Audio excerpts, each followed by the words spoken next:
నిమిషాలలో నొప్పి లేకుండా వేడికోస్ వెయిన్ చికిత్స. ఆవేశ hospital, Hyderabad. Welcome to Suman TV. ఇవాళ ఒక ప్రత్యేక వంటకం చేద్దామండి. రాయలసీమ ప్రాంతంలో రోజువారీ చేసుకునేది, ఇప్పుడు అన్ని ప్రాంతాల్లోనూ కూడా హోటళ్లలో కూడా కనపడుతున్నటువంటి రాగి సంకటి. అయితే ఈ సంకటికి పెడతారు, సంగటి అంటారు, మేము సంకటి అంటాం. అయితే రాగి ముద్ద చేసుకోవడానికి మనం రాగి మాల్ట్ చేసుకుంటూనే ఉంటాం. రాగులు మన జీవితంలో భాగంగానే ఉన్నాయి. ఎందుకంటే బాగా రిచ్ కాల్షియం ఉండటం అండ్ కొంత ఐరన్ ఉండటం, కాపర్ కూడా లభిస్తుంది కాబట్టి మనం రాగులు ఎక్కువ తింటాం. అయితే ఈ రాగి సంకటిని ఎండాకాలం తినడానికి చాలా హాయిగా ఉంటుందండి. అదొక ప్రత్యేకమైన పద్ధతే.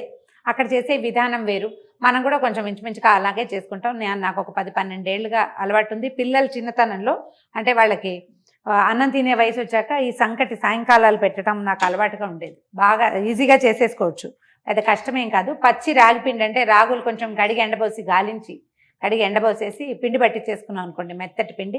మనం సమ్మర్ అంతా సాయంకాలాలు తినచ్చు, చక్కగా చలవ చేస్తుంది అండ్ బాగా కాల్షియం లభిస్తుంది. మగవాళ్ళకి పిల్లలకి అందరికీ పెట్టచ్చు. పిల్లలకి చిన్న చిన్న ముద్దలు చేసి పులుసు అవి వాటితో పాటు తినడం కనుక నేర్పిస్తే ఎండాకాలం హాయిగా బీటౌట్ చేయగలుగుతాం ఎండని. చూద్దాం ఈజీగా. స్టవ్ వెలిగిద్దాము. జనరల్ మెథడ్ ఏంటంటే సాధారణంగా అందరూ బియ్యం నానబెట్టి అంటే కొంచెం అన్నం వండి అన్నంతో పాటు సంకటి చేస్తారు. నేనేం చేస్తున్నానంటే నా ఈజీ మెథడ్స్లో ఇదొక భాగం అనమాట.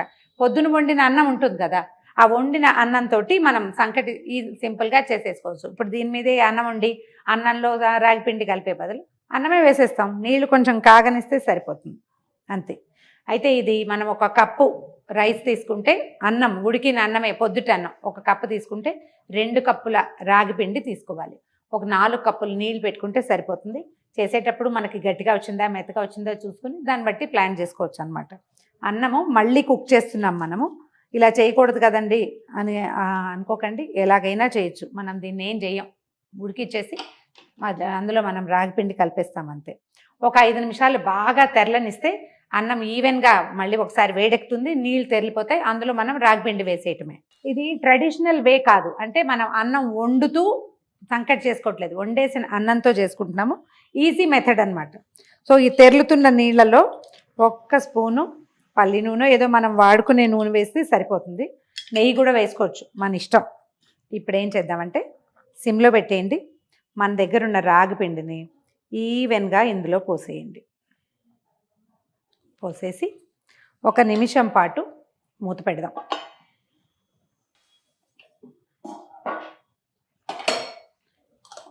మూత తీసేసి ఇది కలిపేసేయండి. కొంచెం స్పీడ్గా చేయాలి. ఈ గిన్నె కాస్త లోతుగా ఉండాలి, గరిట కాస్త పెద్దది ఉండాలి.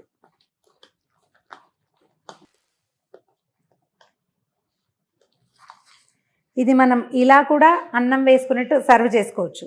కాకపోతే ఈ రాయలసీమ సంకటి ఏంటంటే మనం ముద్దలాగా చూడడం ఒక అలవాటుగా చూస్తాం మనం, అది ఒక ఉండ అట్లా కనపడుతుంది. ఉండ చేసుకోవాలంటే ఇంకొక 2 నిమిషాలు స్టవ్ మీద ఉంచితే తడి ఎగిరిపోయి ముద్ద గట్టిగా వచ్చేస్తుంది అన్నమాట. ఈవెన్గా మొత్తం ఉండలు లేకుండా కలిపేయండి. కాస్త ఈ గరిటని గిన్నెతో ఎక్కువ కనెక్షన్లో ఉంచాలన్నమాట. పప్పు గుత్తితో కలిపితే ఇంకా బాగుంటుందండి.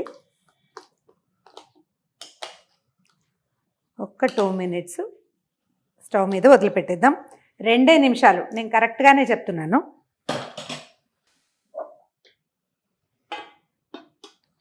రెండు నిమిషాల తర్వాత స్టవ్ ఆపేయటం, కొంచెం చల్లారాక చేతికి నెయ్యి కానీ నూనె కానీ చేసుకుని ఉండ చేసి పక్కన పెట్టుకోవటమే. ఇదిగోండి మన వేడి రాగి సంకటి రెడీగా ఉంది.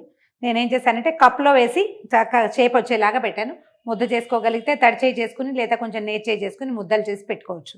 అయితే నేను సంకట్లో సాల్ట్ వేయలేదండి, ఇది చాయిసే. చాలామంది వేసుకుంటారు, కొంతమంది వేసుకోరు. నేను రైస్లో వాటిల్లో ఇలా సాల్ట్ వేయను. దీంట్లో సాల్ట్ అవసరమని భావిస్తే మనం కుక్ చేసేటప్పుడే, అంటే అన్నం వేసి ఉడికించాం కదా, అప్పుడే సరిపడగా ఉప్పు వేసేసుకోవచ్చు. అదైతే డైరెక్ట్గా పిల్లలు పెట్టడానికి కూడా బాగుంటుంది. సో ఆకుకూర పులుసు, సాంబారు, ఏదైనా చిన్న చిన్న పచ్చళ్ళు వేటితోటైనా సర్వ్ చేయొచ్చు. నాన్ వెజిటేరియన్తో తినేవాళ్ళు వాళ్ళ చాయిస్. సో ట్రై చేసి చూడండి. ఎండాకాలం సాయంకాలాలు తినడానికి చాలా కంఫర్టబుల్గా ఉంటుంది. ప్రయత్నించి చూడండి. ఇందులో ఏమైనా ప్లస్ ఆర్ మైనస్లు ఉంటే కామెంట్స్ రూపంలో తెలియచేయండి. ఈ వీడియో కనుక మీకు నచ్చినట్లయితే లైక్ చేయండి, షేర్ చేయండి. మరిన్ని వీడియోస్ కోసం సుమన్ టీవీకి సబ్స్క్రైబ్ చేసుకోండి.